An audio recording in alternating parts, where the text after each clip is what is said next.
kita melaksanakan apel gabungan ya, pemberian bantuan sosial TNI Polri kepada masyarakat. Ya, ini sudah ketiga kalinya ya. Pertama 10 ton sudah habis, 10 ton tahap kedua ini tinggal 1 ton terakhir kita serahkan ini ya. Mungkin nanti akan di drop lagi 10 ton lagi yang tahap 3. Untuk kali ini kita mendistribusikan 200 paket ya. Kita distribusikan nanti melalui Babinsa, Babin Kamtipmas yang ada di wilayah hukum Polres Lok Sumawe ya, di 16 kecamatan. Nanti kita tidak tumpang tindih bantuannya ya, bantuan yang masyarakat yang belum tersentuh oleh bantuan dari pemerintah kita berikan bantuan ini. Kebetulan menjelang Idul Adha 1441 Hijriah, mudah-mudahan ini bermanfaat bagi masyarakat ya, khususnya Lok Sumawe dan Aceh Utara.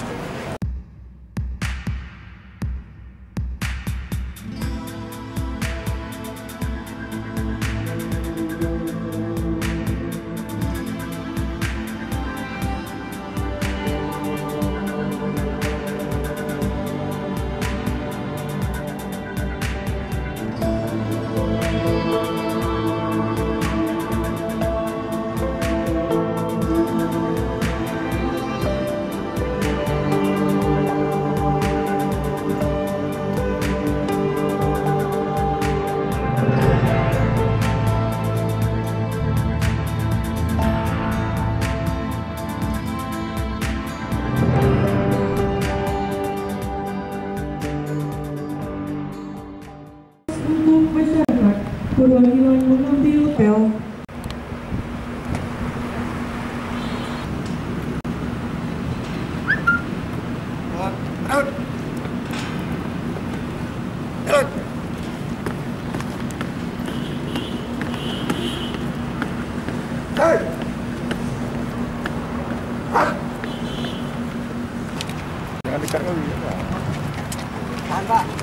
Tahan Pak, sini Pak.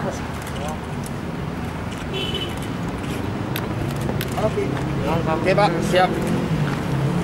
Pak, skip Pak. Oke.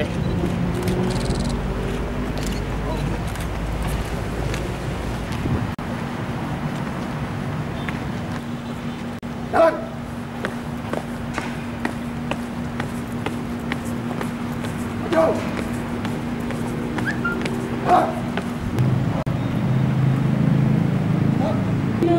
Maju. Pasukan disilakan. Yang mewakili, yang kami hormati Bapak Kajari Lok Sumawe atau yang mewakili, yang kami hormati atau yang mewakili, yang kami hormati Bapak dan Satradar, yang kami mengawali amanat pada hari ini. Mari kita Sumawe menjelang beberapa hari lagi, bentuk rasa kepedulian dari pihak TNI dan Polri dengan tujuan untuk membantu memenuhi kebutuhan masyarakat yang sangat memerlukan uluran tangan kita bersama, seperti fakir miskin, yatim piatu, kaum duafa, dan masyarakat kurang mampu lainnya yang terkena dampak dari pandemi COVID-19, sehingga nantinya pada hari raya Idul Adha kali ini mereka juga dapat merayakan dengan penuh sukacita meskipun dengan keadaan yang sederhana. Masyarakat yang membutuhkan di 16 kecamatan wilayah